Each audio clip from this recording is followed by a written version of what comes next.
This is a slightly updated version of my talk that I gave at Mystic South 2025, Puck in the City, Forging New Myths from Ancient Ore. The talk focuses on reclaiming folklore as modern practice. For Puck U and the earlier Breeding Devils and Chaos, I draw thematic inspiration from one of my own ancestors, Ruth Moore, known as Uppy to the family, pictured here in the white shirt to the right. Moore was a popular novelist in the 1940s, 50s, and 60s. She's shown here with her partner of 40 years, Eleanor Mayo, a published novelist in her own right, photographer, and local politician. Uppy described herself often, the consummate storyteller, tongue firmly planted in cheek, as being a witch. Of course, she said all women born on the offshore islands were held with suspicion and considered possible witches by mainlanders. She'd accent this story with tales of hexing everyone from Hollywood movie moguls to a passing dump truck coming from the gravel pit down the road from her house. In thinking about writing Puck U, I pulled out a collection of poetry published in 1972 but called Times Web. It contains a series of sapphic sonnets written in the 1930s called Mountains of Snow, a reference to Shakespeare. In these sonnets, she reassures a summer fling. She writes, "Be not ashamed nor overproud that ancient custom cradles you to bed. This is not new, it is only new to you. It was older than primeval cloud when the first tiger sprang, the first wound bled." And this really speaks to a lot of early homosexual rights advocates who looked back to an idyllic past that honored same-sex love, reassuring people that this wasn't new. They often wrote about the Greek paradise of Arcadia, and this underscores the importance of finding positive antecedents. So that is what this talk and my most recent book, Puck U, extols people to do. It encourages you to let ancient custom cradle you to bed. Reclaiming folklore, making it our own, is something that it seems queer people have quite a penchant for. Here's a famous medieval tapestry of a unicorn, and an example of a t-shirt taken from a major retailer's Pride collection in June this year. So we've reclaimed unicorns. We've reclaimed mermaids and made them into mermen. The beginning of the modern Gothic is traced back to a weekend in the summer of 1816 at a villa on the edge of Lake Geneva. That weekend saw the coming together of Lord Byron, Percy Blythe Shelley, his wife Mary Shelley, Claire Clairmont, and Dr. Polidori. The group had a contest writing ghost stories, and on that stormy night, Byron started a story about a vampire, which Polidori, due to his infatuation with Byron, picked up and finished. That same night, Mary Shelley got the inspiration for Frankenstein, beginning the modern Gothic monster story.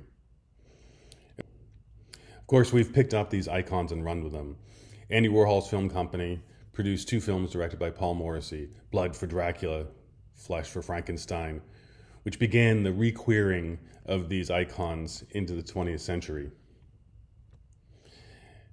And of course, we have Rocky Horror Picture Show with Frankie and the modern adaptation of Anne Rice's Interview with the Vampire, fully closing the circle on queering these 2 images. In 1978, Fag Rag Books published Arthur Evans' Witchcraft and the Gay Counterculture. This is not a practical manual or a how-to, but is a cultural and historical analysis of the witchcraft trials and persecution of witches in Europe. It attempts to demonstrate that the witch trials, the witch hysterias, were not just a war against women, but were a war against gender transgression, a war against queers. And this book, in part, inspired the development of the radical fairies, who held their first gathering the following year. Now I'll take a moment and pause and honor the mighty dead. These are a few of our queer witchcraft ancestors. In the upper left is Eddie Buzinski, who, among other things, founded the Minoan Brotherhood and inspired the founding of the Minoan Sisterhood. Both lineage traditions for same-sex love. Beside him is Scott Cunningham, who, probably more than anyone else, introduced Americans to witchcraft. Beside him is Leo Martello, an early gay rights and witchcraft rights activist active in New York City in the 60s and 70s and 80s. In the lower left is Herman Slater, otherwise known as Horrible Herman, owner of the Magical Child Shop in Chelsea, which was the epicenter of everything New York occult in the 70s and 80s. Beside him is Eddie Gutierrez, who is founder of the Unnamed Path, a tradition that's inspired men who love men. Beside him is Paul Barrel, who was one of the foremost herbologists, and his books are modern classics on herb lore. To the right is James M. Martin, who is probably less known to a lot of people, but he worked under the name for most of his career as Frater Bellarian and edited the important American journal Abrasax in the 1980s. He also was bisexual and wrote a lot about transvestitism and magic. And to these, I'll add 4 more that were foundational to my own practice. So much so that I dedicated a chapter to each in my book, Breeding Devils in Chaos. Oscar Wilde, Aleister Crowley, Michel Foucault, and William S. Burroughs. Though each somewhat problematic in their own right, also were profound contributors to modern queer magic and theory. And why is this queer reclaiming so important? Well, recent studies have shown that 28 to 50% of neo-pagans identify as something other than heterosexual. Yet much of the lineage traditions present a binary approach to cosmology. So reimagining folklore specifically for queer peoples to give an inroads and to support queer people is critical work.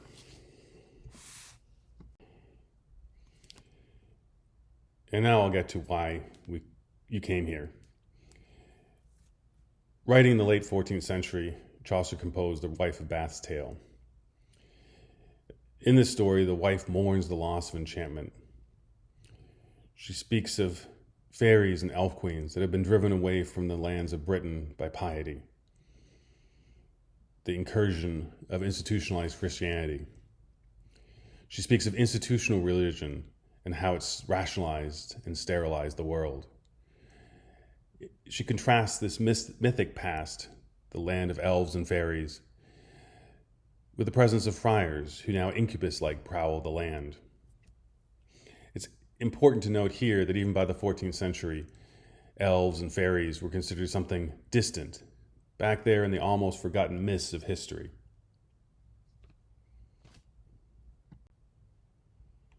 To find early references to the creatures that the Wife of Bath mourns, we can look to early medieval medical texts. Here we have an ointment against sudden pain, and mentions that the pain might be caused, or imagines it might be caused, by multiple mythical creatures. It opens with the image of loud women flying above the barrow mounds. And this is no doubt a reference to Hauruna, hell being the land of the dead and also the goddess who rules that land.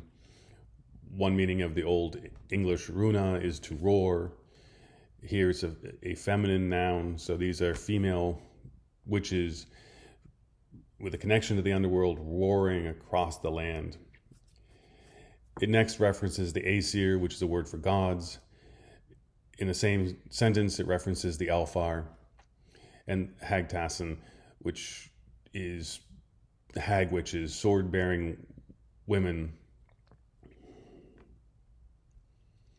And it's interesting to note that the pairing of Aesir and Aelfr is very similar to the pairing in other texts of the Aesir and the Vanir.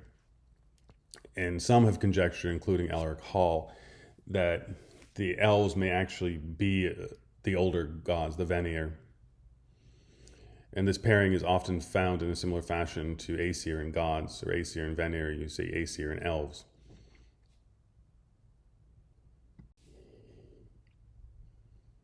Often we can find references to elves in marginalia or glosses, scribbled at the margins of other texts. Here we have a portrait, maybe a self-portrait of the writer or a portrait of an elf, depicting Elfwine. It's important here to note that one can discern the high status, the reverence that pre-Christian Anglo-Saxons held for elves, that their elf was often a component of naming conventions. We have Elfrid and Elfric, and I don't think if they're purely evil creatures, one would be naming their children after them. But the elves were something different. In this pre-Christianized, or before the reintroduction of Christianity, in the time between the Roman departure and the arrival of Christian missionaries to the British Isles, elves were conceived and represented as exclusively male. But they weren't a masculine archetype. Often the words used to describe them are feminine in connotation. They aren't handsome but beautiful. But they are beautiful yet dangerous.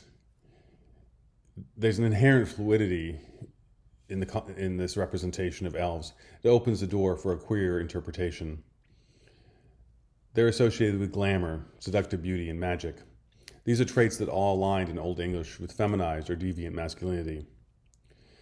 Elves exist outside clear gender or social categories. They are neither wholly nor fully monstrous. They're always exclusively male. This inversion represents a liminality.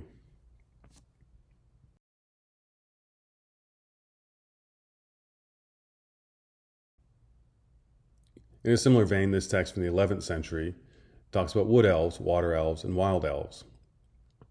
Now, this may be a little bit of shoving Roman concepts into an elven box. It might be that the scribes were thinking of the noumena, Roman concepts of nature spirits. But there are no doubt a multiplicity of spirits, elves being one of them. It does beg the question, were elves tied or defined by their place? Are wood elves always wood elves, water elves always water elves? We can find from the text that these positions are transitory, that an elf is defined by where they're located, but this is something that can change. Very much like in the modern day, we can be urbanites when we live in the city, we move to the suburbs and become suburbanites. But did the elves cross the Atlantic? The majority of my first immigrant ancestors were in this country by the 1650s, coming over as part of the Puritan migration. The Puritans primarily came from East Anglia and the West Country, the historic Anglo-Saxon kingdoms. In the 16th and early 17th century, these areas were also hotbeds for witch hysteria. The Puritans railed against witches, malignant witchcraft, and the minions of the devil, elves and land spirits under another name.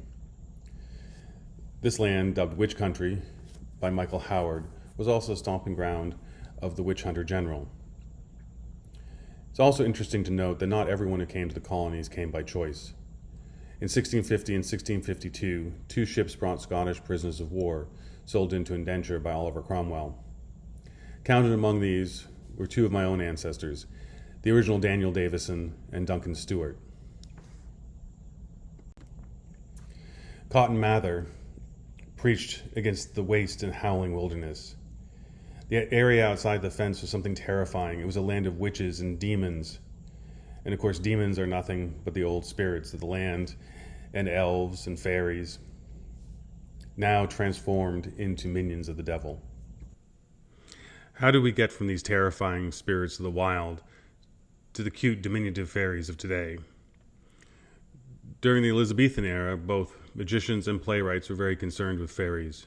Shakespeare, of course, wrote A Midsummer Night's Dream with the characters Puck, Oberon, king of the fairies, and his queen Titania. In the late 19th century, Gilbert and Sullivan produced Iolanthe, a fairy opera. And it's interesting to note that this was the first use of electric lights in the theater. The lights were not used to illuminate the stage, but were instead woven into the fairy's costume. Hence the term fairy lights we have today.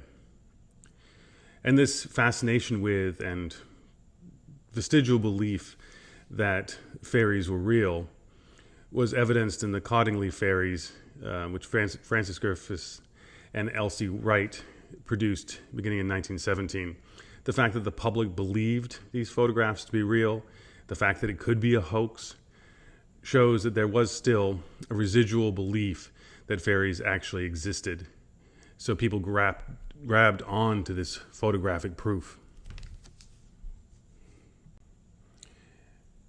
In the words of Queer Out singer Mark Almond, it's important to remember we are fabulous creatures.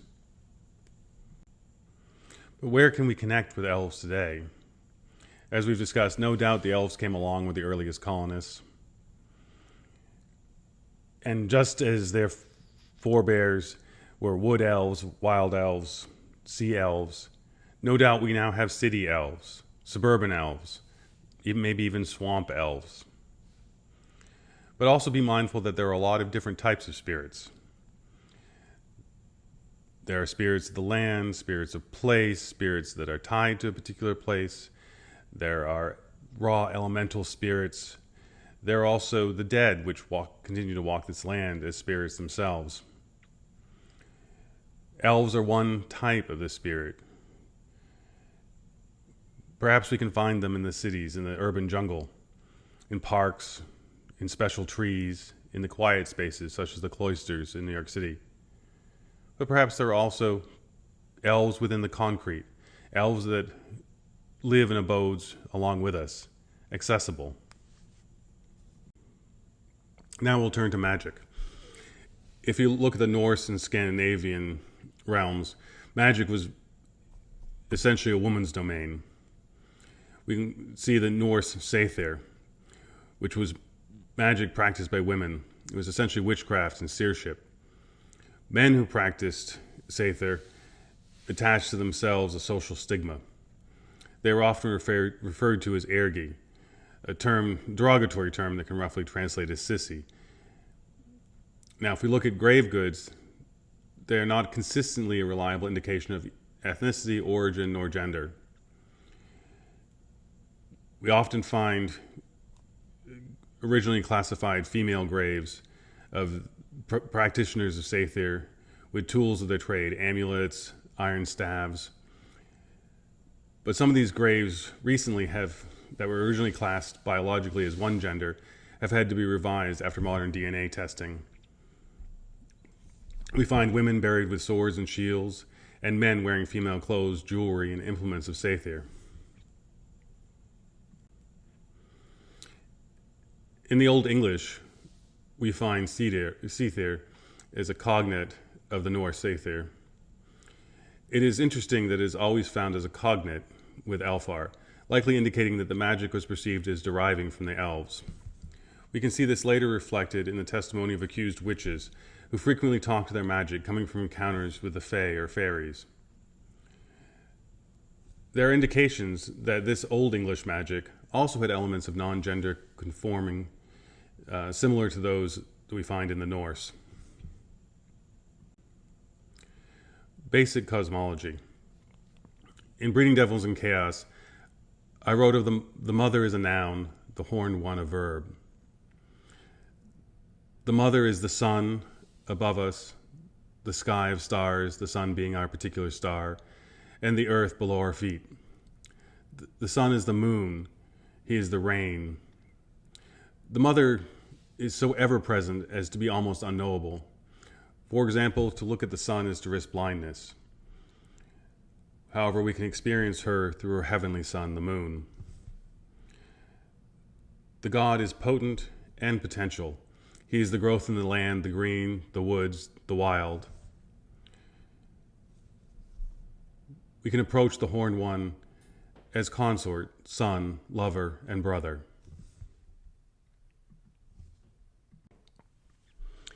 Ing or Ingfreyr, Freyr being another word for lord, is the king of the elves. He was gifted Elfame, the land of the elves. He's an Elderguard, one of the Vanir, which may again reinforce the connection between the elves themselves and the elder gods. He represents joy and fertility. He's the green land. In order to woo his bride, he had to sacrifice his sword. He had to give up the potent symbol of his masculinity. So at Ragnarok, his weapon is the antler. In modern times, he's embraced as a god of gay men and queer masculinity. In ancient times, there are visitor accounts that his priests in Scandinavia were cross-dressers. He is the patron of erotic sovereignty, as he represents both sex and protection. He is a portal, and he's potentiality. His rune that bears his name, Ingwaz, in the words of Siri Vincent Plouffe in Queering Runes, Ingwaz allows us to explore alternative realities in safety. He is both a doorway and a promise. You may be familiar with the Scandinavian concept of the 9 worlds. The Anglo-Saxons appear to have conceived of something similar. They had at least 5 worlds, as we can find these mentioned in several of the remedies. We have the realm of the gods, Middle-earth, where we ourselves are domained, the Elfame, the land of the elves, the land of the dark elves, and the underworld. And it's interesting here that the lands of the elves are those that are closest to us, those that are most accessible. And how do we begin this path? How do we begin aligning ourselves with the nature of the land and these spirits that domain within it? One way is to connect with the year cycle, as this connects us with the elders. The cycle of the holy tides connects us with something larger than ourselves, yet we are wholly a part of it. We can find the progression of the god through the land in folk songs such as John Barleycorn, who could be an understudy for the primordial wild god. Here, John Barleycorn is the cyclical potential of the land, going through an annual cycle from dormancy to germination to growth and harvest, ending in us raising a glass of scotch to toast him. His own body, essentially, as he recedes back into dormancy to start the process all over again in the spring. One cannot progress far along the path without meeting the guardian. He reflects our personal fear and trauma. The price of passage is our memory. He tasks us to transform our trauma so that we may continue our journey along the path. The warden, the guardian, stands between us and the other spirits of the land. To enter their realms, we must first approach him and gain his permission. He is the protector of the unnamed dead. He holds their stories, and their weightless truth is at his heart. In PuckU, I include several updates of historical spells and workings, one of which is Oberon's Plate. It's an Elizabethan spell to invoke the power of the Woodwoes, a wild, hairy forest spirit from European folklore, often depicted as a primordial guardian of nature and ancient wilderness. He is the wild, lurking at the edge of the forest in that liminal space. Oberon, of course, is also the Elven King, popularized by Shakespeare.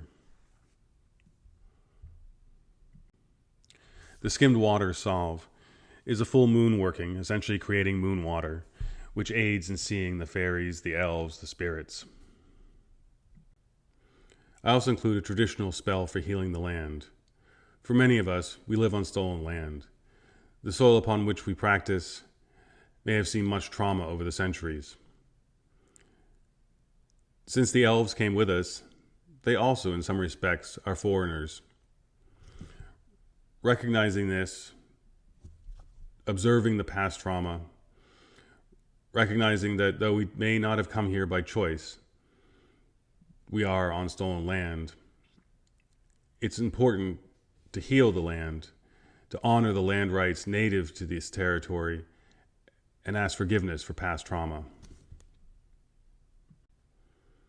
In my own teaching, I focus on a balance of three modes: honoring the spirits, devotional service, leaving offerings at a shrine, recognizing a power outside ourselves, and equipoise, or mindfulness, which in our tradition is sitting out or sitting under the cloak, going to the woods, meditating, and receiving the wisdom of the land around us. And third, practice. The everyday doings of our tradition. And here I emphasize orthopraxy over orthodoxy. Each person brings their own belief in what they are doing, but there is a uniformity of practice. So where to begin? It's important to remember a few things. The crooked path is a safe space to be unsafe. It is the freedom to be yourself. And our safety comes first. The journey begins with our own self-care. And it's often we forget this. We often feel that taking care of others is more important than taking care of ourselves. And also as we progress along this path, facing our trauma, meeting the guardian, but only when we are ready.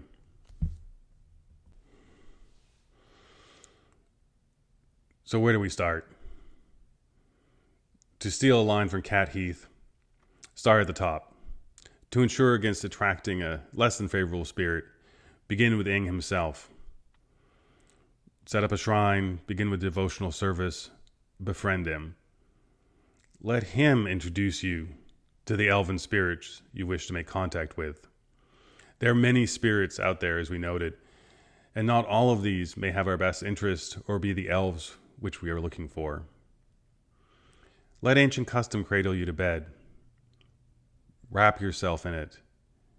Coddle yourself. Let it be your protection and your inspiration. And remember, these are not your grandmother's fairies.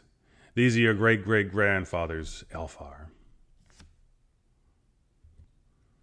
In preparing this talk, I did a tarot card reading, as I quite often do when approaching such things. The two cards on the right were the beginning and end of that reading, beginning with the Fool and ending with the Universe. I just happened to have the Wildwood Tarot at hand, so I pulled the same cards from the Wildwood Tarot, and I thought that the juxtaposition of these images, the arcane and the modern, really exemplify what we're talking about today. It's a balance between the imagery that Robin Scott depicts in the Urban Tarot of an entirely modern metaphysical setting and the inspiration of the ancient as represented in the Wildwood Tarot. It's balancing these two things which move our practice forward. As noted, this talk was originally given at Mystic South 2025, a fabulous magical gathering in Atlanta that happens each July. If you're interested in Mystic South 2026, you can visit mysticsouth.com for more information as planning for the 2026 festival progresses. The foreword for Puck was written by Dave Gaddy, a good friend who is the author of The Simple Magic of Wild Things, The Journey of a Southern Male Witch. Definitely worth a read. My own two books, Breeding Devils and Chaos, a requeering of male witchcraft, and Puck You, Walking the Crooked Path of Queer Resistance. Both of them focus on forging new myths from ancient ore.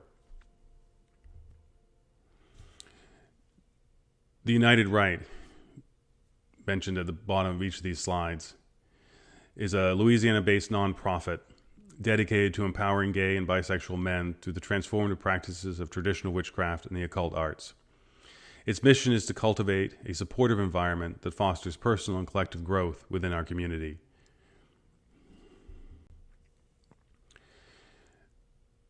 Selection of sources: Elves in Anglo-Saxon England by Lark Hall, Elves, Witches and Gods by Kat Heath, and a doctoral thesis, Communing with Nature, by Samuel Gillis Hogan. Staying connected. You can learn more about my books and read a sample from PuckU at pucku.org. You can learn more about the United Right and its work at unitedright.org. You can follow me on Instagram, TikTok. Thank you, and I hope you found a little bit of inspiration in this meandering through folklore to the modern day.